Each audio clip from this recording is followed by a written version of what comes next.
The past is not dead. In fact, it's not even past. William Faulkner said that. And it really feels fitting for what we're diving into today, doesn't it? It absolutely does. And it reminds us how these big historical events, they don't just happen and end. They cast these long shadows. Exactly. Welcome, everyone, to the deep dive. This is where we take your sources, could be articles, research notes, you name it, and we really dig in. We pull out the key insights, the important nuggets to give you, a shortcut to being properly informed. Today, we're looking at something that's deeply marked both Canadian and Indian history. And there's been a new development, well, a partial one anyway, just in the last few weeks. We're talking about the Air India Flight 182 bombing, the Kanishka bombing. Specifically, these recent updates about a figure known only as Mr. X. We want to place that within the, let's say, delicate context of Canada-India relations. Our main source here is a really detailed piece from Print that came out recently. So we'll be, critically discussing what's in there, pulling out what you need to grasp this whole complex story. Right, let's set the scene. We have to go back 40 years. June 23, 1985. Air India Flight 182 is flying from Montreal, heading to Mumbai, stopping in London. And then disaster. A bomb explodes midair off the coast of Ireland. The plane just disintegrates. All 329 people on board are killed. It was just unimaginable. And the human cost, it's staggering. You mentioned 329 people. 268 of them were Canadians, many of Indian origin. It's like RCMP Assistant Commissioner David Duboul said, it's still the single largest act of terrorism Canada has ever experienced. Yeah. This wasn't some far-off event for Canada. It hit home hard, changed the country's sense of security, really. Absolutely. And the coordination. That same day, another bomb. This one meant for a different Air India flight. It goes off early at Tokyo's Narita Airport. Kills 2 baggage handlers there.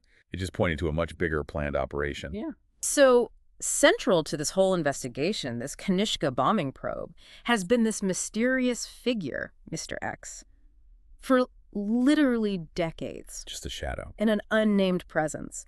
Someone apparently involved in testing a bomb, weeks before the actual flight bombing, but who was he? Nobody knew. A real cold case puzzle piece. Until now. Or partly now. Right. So the RCMP, the Royal Canadian Mounted Police, they've finally figured out who he was. That's the news.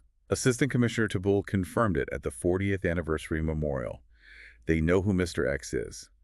But, and this is a big but, he's dead. Died recently. And not very long ago was the quote. And crucially, he died without ever facing charges for the bombing itself. And they're not releasing the name. No. Citing Canadian privacy laws. So the identity is known to investigators, but not to the public. And there won't be a trial involving him.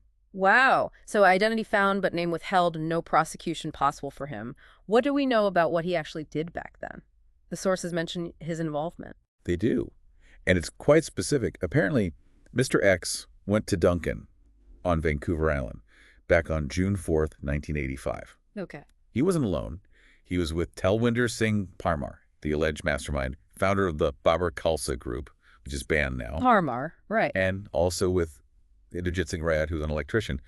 The 3 of them went out into the woods, deep into the woods. And they tested a bomb? They tested an improvised explosive device, the exact kind, sources say, that brought down Flight 182 just a couple of weeks later.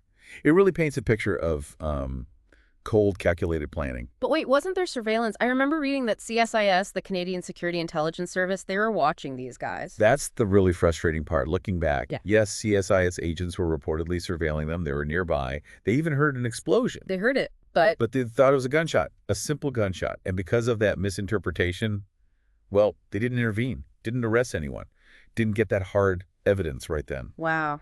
A missed opportunity that could have potentially changed everything. It highlights the immense difficulty of intelligence work, doesn't it? Especially back then. Reading signals in real time, under pressure, small errors, massive consequences. Hindsight is always clearer, of course. It really is. So thinking about the others involved, Reyat, the electrician, he's the only one ever convicted. That's right.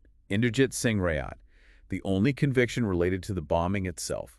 He pleaded guilty, but only to manslaughter for helping build the bomb. But he claimed he didn't know Mr. X. He did claim that.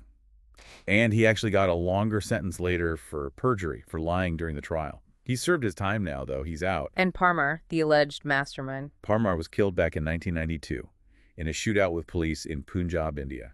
So Reyat served time, Parmar is dead, and now we know Mr. X is also dead without facing charges. Exactly. And when you put all that together, the decades-long investigation, this partial finding about Mr. X, plus Assistant Commissioner Thibault saying there's very little realistic chance of another trial, it really just underscores the massive challenges. Yeah, the frustration. These long, drawn-out international terrorism cases. Yeah. Justice grinds incredibly slowly. And sometimes full accountability, well, it remains elusive when key people are dead or acquitted, or evidence just gets old.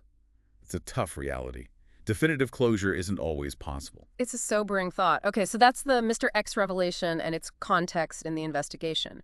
But the timing of this announcement, that's also really noteworthy, isn't it? It comes just as Canada-India relations might be starting to mend. Absolutely. The timing is fascinating. Because, as you know, things between Ottawa and New Delhi have been, well, incredibly strained for the past year or so. Since Prime Minister Trudeau's accusations last year. Precisely. When former Prime Minister Trudeau publicly linked India to the killing of Sikh separatist Hardeep Singh Nijjar in British Columbia, India reacted very strongly. Called it absurd, I remember. Absurd and baseless, and things escalated quickly. India stopped issuing visas to Canadians for a while. Both countries kicked out diplomats, tit-for-tat expulsions. It was a very public, very significant dip in relations between two major countries. Impacted all sorts of things. Definitely a low point. But just recently, there was a positive sign, a meeting at the G7. Yes, that's the potential thaw. Earlier this month, Prime Minister Modi and Prime Minister Trudeau met on the sidelines of the G7 summit, which is actually held in Canada, Kanishka. Yeah. And the readout from that meeting said they agreed to take calibrated and constructive steps to restore stability, specifically mentioning the early return of high commissioners, their top diplomats, back to Ottawa and New Delhi. So more than just pleasantries, a concrete step towards getting things back on track. Exactly. And so you have this 40-year-old cold case detail about Mr. X emerging right around the same time these two countries are trying to repair their relationship. It makes you wonder about the interplay. Is it just coincidence? Or could this announcement about Mr. X, even though it's partial and he's deceased, somehow help things along? It's a really interesting question. You could argue that providing some closure, however incomplete, on a major historical wound like Air India might subtly shift the atmosphere. It addresses, even indirectly, a long-standing grievance. Maybe it creates a slightly better climate for discussing other tough issues. So perhaps seen as Canada showing continued commitment to resolving this, even after all this time. Possibly. Demonstrating that perseverance, even if the outcome isn't a full trial for Mr. X, could resonate. It shows they haven't forgotten they're still working on it. Remember, this bombing deeply affected the Indo-Canadian community, and that community's relationship with both Canada and India is complex. Addressing this historical pain, even partially, could be seen as significant. That's a really insightful perspective. It's not just what is revealed, but when and how it lands in the current diplomatic context. Exactly. Whether it's a deliberate signal or just the result of a long police investigation finally bearing some fruit. No, that's hard to know for sure. But historical wounds definitely shape present relations. So let's bring it back to our listener. What does all this mean for you? Well, I think this deep dive really shows that history isn't static, right? It's not just done and dusted. New details can surface decades later, like with Mr. X, and suddenly cast past events in a new light. And connect directly to today's diplomacy. Precisely. It shows how nations are constantly dealing with their past, trying to find understanding, maybe some form of closure, even if perfect justice is, out of reach. It's an ongoing process. So, today we've really unpacked the long shadow of the Air India Flight 182 bombing. We looked at this recent partial identification of Mr. X after 40 years and how it fits into the intricate dance of Canada-India relations. Hopefully, you now have a clearer, more nuanced view of this major historical event and its echoes today. And as you think about this, maybe consider how events from decades ago still ripple through current affairs. What does this evolving story tell us about dealing with past tragedies in the context of modern diplomacy?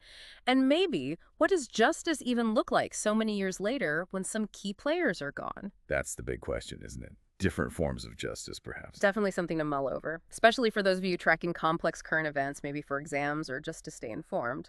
Understanding these historical layers is really key. If you found this deep dive helpful, please do give us a like and subscribe to the deep dive for more critical discussions like this one. And definitely leave your comments or questions below. We really do enjoy hearing from you and engaging with your thoughts. Thanks so much for joining us.